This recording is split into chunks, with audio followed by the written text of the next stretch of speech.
Hey everyone, I'm Heather Moxie and welcome to my channel. In today's video, I'm going to show you how to make over a bathroom space in 5 simple steps. When we bought our house, it came with pretty generic and builder grade bathrooms, and while they were very nice, we definitely wanted to put our own touch on them. So we decided to start with the guest bathroom. The first thing we did was start to replace the fixtures. Now this includes the faucet, the toilet paper roll, the shower curtain, the shower fixtures, even the door hardware. This is a really simple and often inexpensive way to completely change a space. Of course, this can also get kind of expensive, so don't forget to check out the description box and do your homework. Shop around for the best deal. The next thing we did was repaint the room. And to be completely honest, the hardest thing about this step is just prepping the area.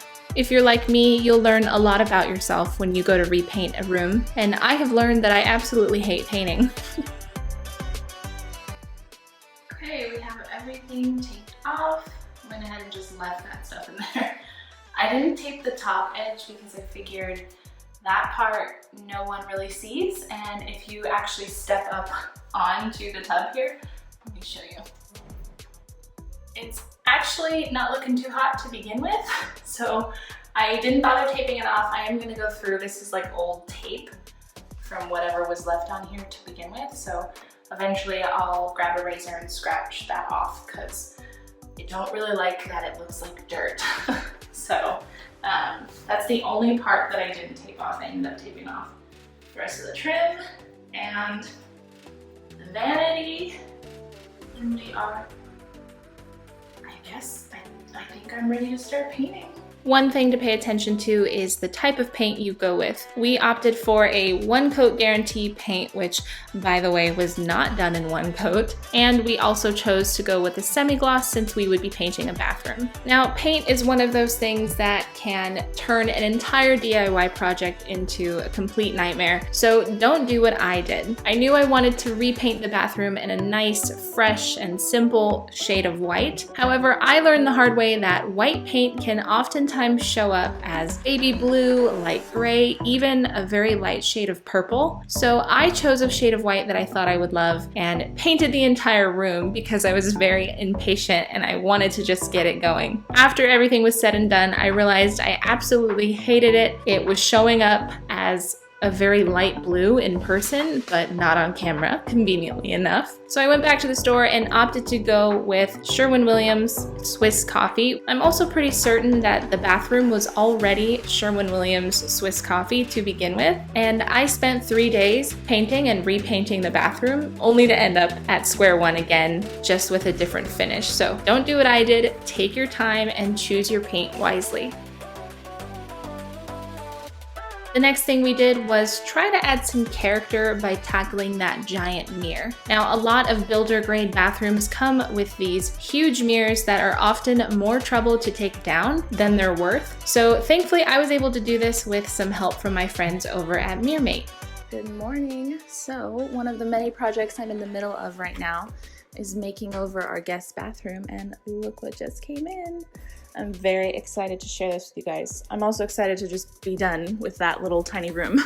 So MirrorMate specializes in framing out and adding character to builder grade mirrors. I know there are a lot of ways I could have DIY'd this mirror. I could have taken it down, I could have framed it out myself, but I chose to go with MirrorMate because they were the only way I could find a lot of detail and character without framing the mirror out myself or without taking the mirror down and potentially opening up another can of worms with fixing the wall. Thankfully, you're able to pick out samples, and they even have a design service where you can email them and send them pictures of the space that you're making over, and then they'll recommend frames that would go really well with the design. So I picked out a few samples and ultimately went with these 3. And here you can see me kind of narrowing them down and trying to decide between the black frame and the more wood tone frame. And I ultimately decided to go with this one here. I found that it was a pretty close match to the shelves that I had installed, and it went really well with the hardware. Now, thankfully, they also help you measure everything out to make sure that your frame fits perfectly on your mirror. They have a quick video and PDF that tells you exactly how to measure, what to look out for, and common mistakes to avoid.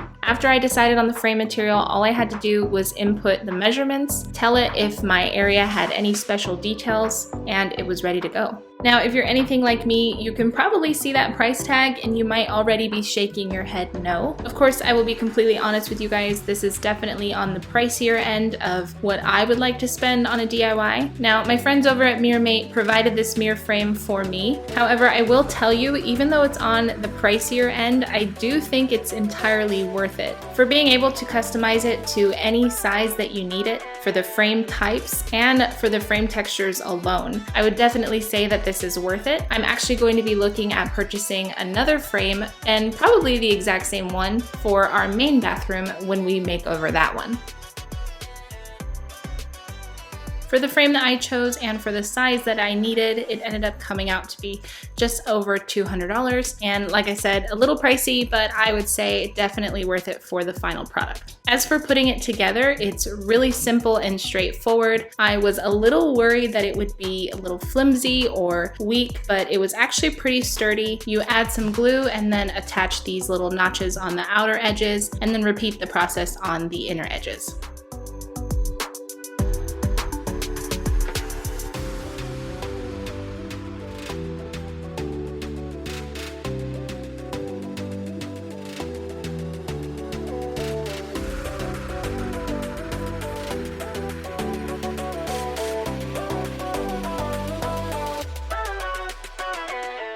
After I put it all together, I started to think this was a little too good to be true, so I pulled out my speed square and I tested out all the corners. It turned out they were all 90 degrees, which means it came together perfectly and it wasn't lopsided. While the frame was setting, I moved on to the next step, which is adding new hardware. This is actually one of my go-to DIYs, or design, I guess you would say, hacks or tricks, and it probably just stems from years of renting apartments and places that you're technically not allowed to change very much. Adding new hardware like drawer pulls or cabinet pulls, it's sort of similar to adding new fixtures. It just takes a space and transforms it. And the final step is to add your finishing touches and decor. Now this includes anything that you would hang on the wall or that you would set on the counter, even your shower curtain. I chose these shelves from Target and added a few decorative items that I had from our move or purchased for the new bathroom. By then the frame was dry and we were able to add it to our mirror, and for me it just ties the whole space together. That giant builder grade mirror is now a framed out mirror that anchors the space. It goes really well with the shelves on the side, and it really helped to guide the way that I styled the rest of the bathroom.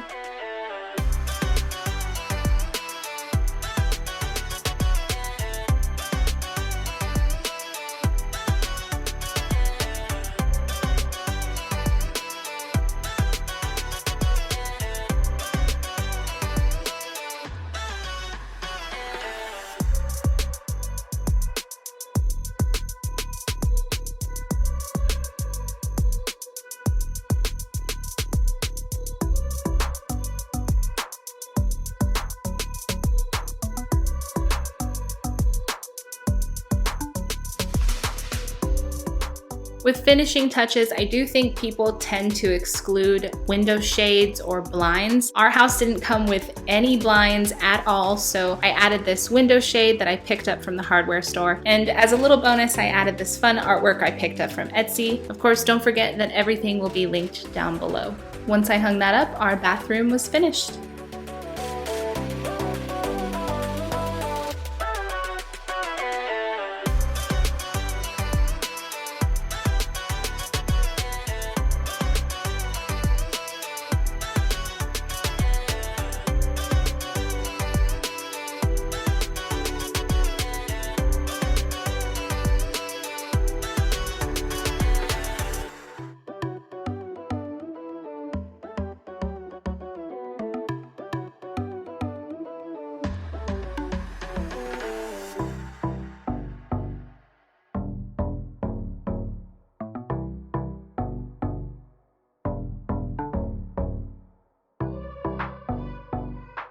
This little guest bathroom makeover is the first finished space in our first home, and a project like this, even though it may seem simple, it's actually really helped me feel at home in our new home. So if you enjoyed this video, please consider subscribing. I'm an elementary school teacher and I make DIY themed videos on a semi-regular basis. Since I don't have a set filming schedule, I do tend to post a lot about the projects that I'm doing over on my Instagram, so you can check that out at Heather Moxie DIY. Thank you again to MirrorMate for providing the mirror frame. Don't forget to check them out, and I will see you guys in the next one.